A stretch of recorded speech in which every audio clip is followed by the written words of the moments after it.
Deep in the heart of the jungle, where the trees stretch endlessly toward the sky and the rivers carve paths through the ancient earth, there lives a creature both feared and misunderstood. A giant among beasts, a ruler of the wild. Yet, for all his strength, he is alone. His name is Kumba. Towering above the forest floor, his silver-streaked back glistens under the dappled sunlight, a mark of his age, his dominance, his power. His very presence commands respect, the kind that keeps even the boldest of creatures at a distance. His movements are slow, deliberate, every step measured as though he carries the weight of something far heavier than his own massive frame. The jungle hums around him, the rustle of leaves, the distant calls of birds, the whisper of the wind through the canopy. But Kumba moves through it all in silence, untouched by the life that surrounds him. He settles beneath an ancient tree, its gnarled roots twisting like old memories beneath his enormous hands. With quiet precision, his fingers trace patterns in the dirt, circles, lines, shapes without meaning, yet filled with something unspoken. It is a habit, an instinct, a ritual.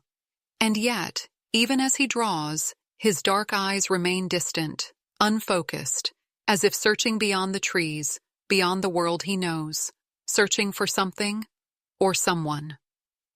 Once, long ago, this jungle had been more than just a home. It had been filled with laughter, with warmth, with something that made the endless sea of green feel alive. But now, it is quiet. The space beside him is empty. The echoes of a time long gone linger only in his mind, whispering to him in the rustling leaves, in the cool evening air. He does not understand why the ache remains, why the silence feels heavier with each passing day.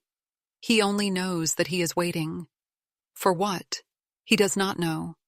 Perhaps for a voice that will never return. Perhaps for a touch that time has stolen away. Or perhaps simply for the moment when the weight of memory finally fades. The jungle had always been a place of danger, a world ruled by instinct, by survival. But for Maya, it was home.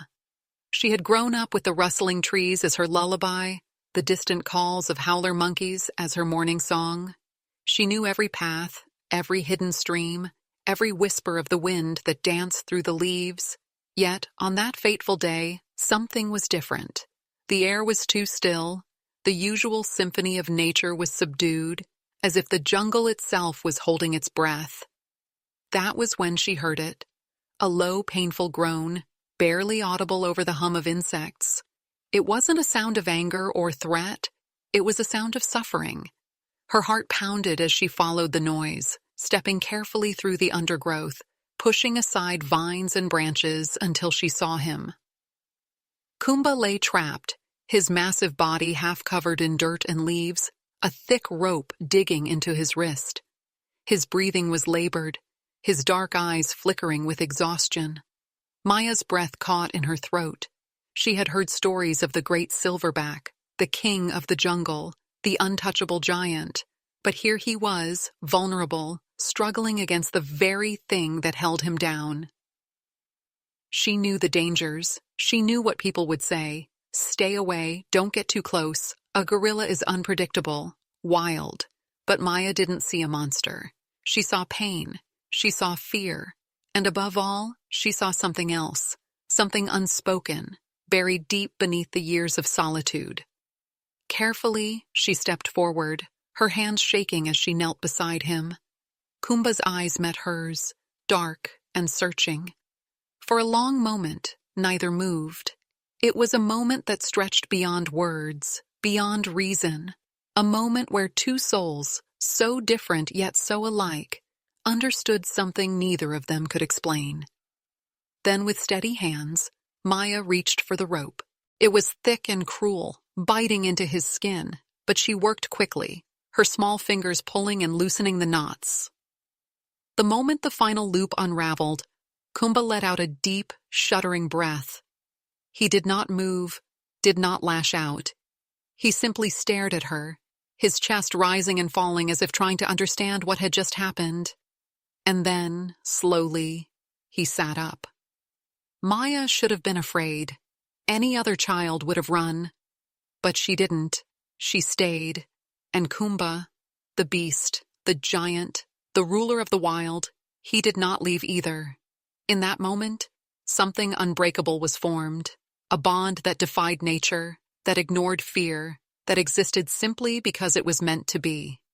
And so, from that day forward, Maya and Kumba were no longer just a girl and a gorilla. They were something more, something the world could never understand, something that would change them both forever. The jungle had always been their sanctuary, a world untouched by the cruelty of men. But peace, like the wind, is fleeting. It drifts away without warning, leaving behind only silence before the storm. And the storm was coming. Maya had noticed the signs, footprints where none should be, whispers in the village of men with guns, of greedy eyes searching for something rare, something valuable. And there was nothing more valuable in the jungle than the great silverback. The legend of Kumba had traveled beyond the trees, beyond the rivers, reaching those who saw only profit in his existence. To them, he was not a guardian, not a soul with memories and love. He was a prize to be taken, a trophy to be claimed. She ran through the forest, her heart pounding with a fear she had never known before. She had to warn him, had to find him before they did. The trees blurred past her as she called his name, desperation laced in every breath. But the jungle, once so alive, now felt heavy, suffocated by an unseen threat. And then she heard it. The sharp crack of branches, the rustling of movement that did not belong, and then voices, low, commanding, filled with cruel intent. "He's close," one of them muttered. "We take him alive if we can, if not." Maya's stomach twisted. She pushed forward, faster, reckless. And then, in the clearing ahead, she saw him. Kumba stood still, his massive form half-shadowed by the trees. He was not afraid, but he knew. He had lived long enough to understand when danger was near. His dark eyes locked onto Maya's, and in that instant, she saw the unspoken question. "What do I do?" Before she could answer, a gunshot shattered the air. Birds erupted into the sky, fleeing from the chaos that had finally arrived. Kumba roared, a sound that sent chills through the earth itself. He was not running. He was standing his ground. But Maya knew this was not a battle he could win. No matter his strength, no matter his power, he was just one against many. And these men did not fight with honor.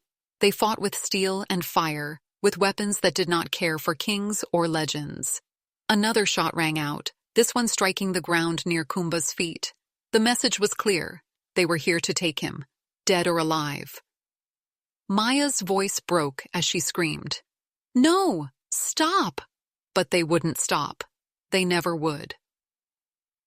And in that moment, the world that she and Kumba had built, the world of laughter, of quiet understanding, of love unspoken, began to crumble. The air was thick with the scent of gunpowder and fear. The jungle, once alive with sound, had fallen silent, as if it too was holding its breath. Kumba stood tall, his chest heaving, his dark eyes locked onto the men before him. He did not run. He did not cower. He was a king in his final stand, a warrior with nothing left to lose. Maya's heart pounded in her chest, her voice raw from screaming, "Please, don't hurt him!" But the men did not listen. They never listened. To them, Kumba was not a friend, not a soul, not a being capable of love.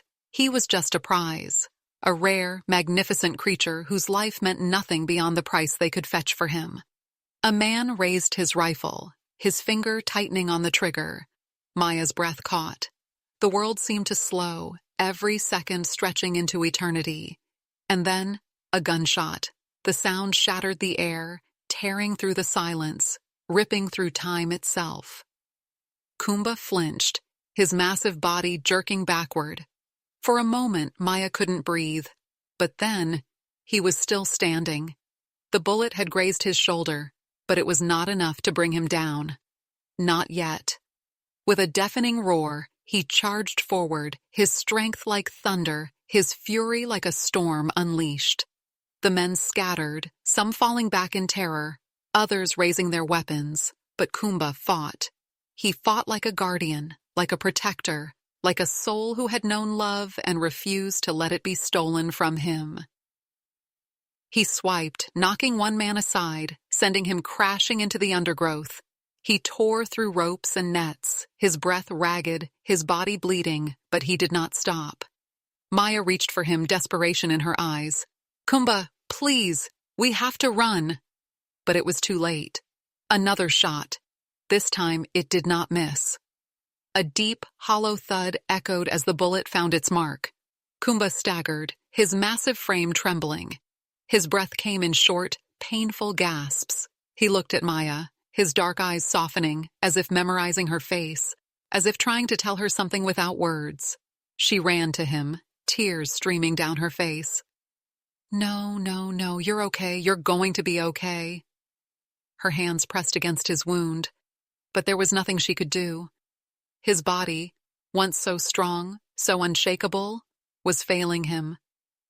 But still, he lifted his hand, his fingers brushing against her cheek, wiping away her tears, just as he had done so many times before. And then, with one final breath, Kumba closed his eyes. The jungle wept, the wind howled through the trees, and Maya, cradling the lifeless body of the creature she loved most in the world, felt the kind of heartbreak that time could never heal. The men were gone, the battle was over, but the cost had been too great. Years passed, but the jungle never forgot. Maya never forgot. And though Kumba was no longer there, his presence remained. In the rustling leaves, in the whispering wind, in the stories told beneath the ancient trees. Because love, true love, never dies. It lives on, in the hearts of those who remember. The days after Kumba's death felt like a dream, one where the world moved on, but Maya remained frozen in place. The jungle was still there, the trees still stretched high into the sky, the rivers still carved their endless paths through the earth. But everything felt different, emptier, quieter, as if the soul of the wild had dimmed. She sat beneath the ancient tree where Kumba had once traced patterns in the dirt, her fingers pressing into the earth the way his had. The memories flooded her, his gentle touch, his quiet understanding, the way he had looked at her as if she was the only thing in the world that truly mattered. She could still feel him, still hear his steady breaths in the wind, still see the warmth in his dark, knowing eyes. But he was gone. And no matter how tightly she held on to the past, she could never bring him back. But love does not end in death. Love is not erased by time. It lingers, woven into the fabric of the world, carried by those who refuse to forget. And Maya would not forget. She returned to the village, her heart heavy but her purpose clear. She told Kumba's story, his gentleness, his loyalty, his love. She spoke of the men who had stolen his life, of the greed that had poisoned the jungle, of the cruelty that would continue unless someone stood against it. And the people listened. For the first time, they truly listened. Maya did not stop there. She fought, she learned, she grew. And in time, she became a voice for the voiceless, a protector of the creatures who had no defense against the cruelty of man. She built sanctuaries, rallied others to her cause, and made sure that no other Kumba would have to suffer the same fate. Because his story was not just a tragedy, it was a lesson, a reminder that love is the strongest force of all, even in the face of destruction. Years passed, and Maya grew older, but the jungle remained her home. One evening, as the golden light filtered through the trees, she walked the familiar path to the clearing where Kumba once sat, and there, in the quiet hush of the wild, she saw something that made her breath catch. A young silverback, standing in the very spot where Kumba once had. His eyes met hers, dark and searching, filled with something deep, something ancient. And in that moment, Maya knew. Kumba was never truly gone. His spirit lived on, in the whisper of the leaves, in the heartbeat of the jungle, in the love that had never faded. She smiled through her tears, a quiet, knowing smile. Because love, true love, never dies. It only finds new ways to live.